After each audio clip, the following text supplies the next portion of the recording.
Štai ir prabėgo antroji projekto Jaunas veidas per 30 dienų savaitė. Dirbame ne tik veido mankštas, tai reiškia aktyvų sportą, bet ir darome pasyvų sportą, tai yra savimasažas. Jeigu pažiūrėsite mūsų šios savaitės ištraukas, pamatysite, kad mes darom ir savimasažus. O jeigu jūs norite turėti lygią kaktą, tai kartokite paskui mane. Glostymas. Mes paimame ir tarp antakių esantį raumenį, glostome vienu pirštu 4 kartus, 2 pirštais 4 kartus ir 3 pirštais 4 kartus. Šitą sesiją pakartojame 3 kartus ir atsiminkite, kad glostyti reikia ne odą, o raumenį. Ir glostyti su tokia jėga, kad jūs nespaustumėte raumens prie kaukolės, o švelniai vestumėte pirštą per visą kaktą. Taisyklingas glostymas tai yra, kai atsiliepia oda, jinai truputėlį tampa rožinė ir jūs nejaučiate jokių diskomfortų ar skausmų.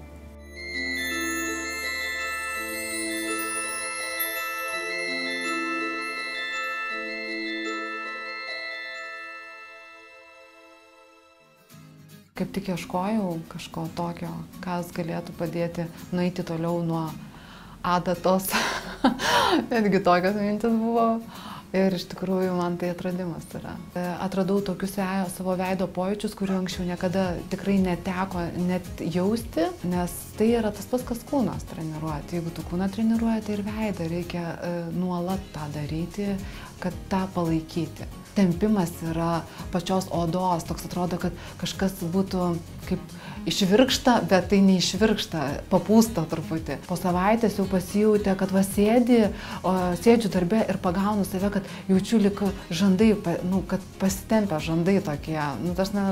Viršui, būtent šitos vietos, jos tokios, kaip pasitempusios. Jeigu man šita vieta buvo tokia labiau gilesnės, tai jos tikrai yra jau ne taip ryškiai tokios gilios, kaip man atėjus į projektą, nes darau foto pati namuose prieš ir po. Ir tikrai pasižiūriu, ne kiekvieną dieną žiūriu, bet, pavyzdžiui, jau žiūrėjau, kaip prieš savaitę atrodžiau ir kaip dabar, tai jinai tikrai švelnėja šita vieta.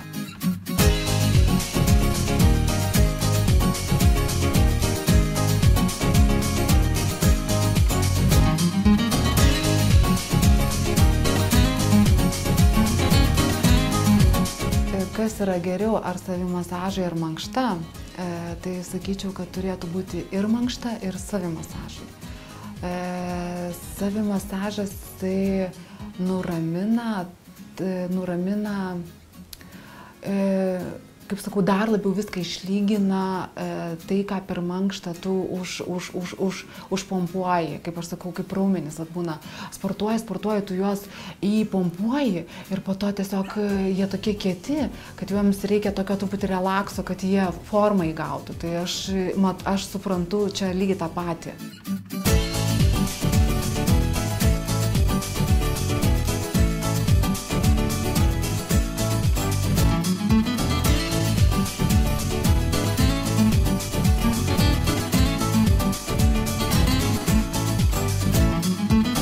Namiškiai nežinojo, kad aš užsirašiau šitą projektą ir iki paskutinės minutės aš nieko nesakiau. Ir kai jau sužinojau, kad dalyvausiu, irgi nieko nesakiau, nes galvojau, palauksiu, kol išeis į viešumą. Bet vyras, jisai toks yra pastabus ir jisai pastebėjo, kad pasikeitė mano dienos eigoje pasikeitė ir aš pradėjau prie veidrodžio daryti kažkokią mankštą. Ir jisai atėjo būtent tada, kada aš jau savimasažą, jau po mankštos padariau savimasažą, ir jisai atėjo į vonią ir pamatė, kad aš tą išglostymą darau kaktos. Ir jisai taip žiūri mane ir jisai sako, kad tu čia botokso susileidai. Nes, tikrai, jeigu čia buvo visą laiką tokios matydavosi tos raukšlės, tokios mimikos raukšlės, tai tada jos buvo išsitiesinusios, tokios lygios. Aš manau, kad aš savo draugėm pravesiu lekciją, kad reikia daryti ne tik kūno mankštą, bet ir veido mankštą ir savimasažą. Jeigu turi pinigų, tegul neina kas nors numasažuos jas. Bet mankštą tai jos pačios turi daryti.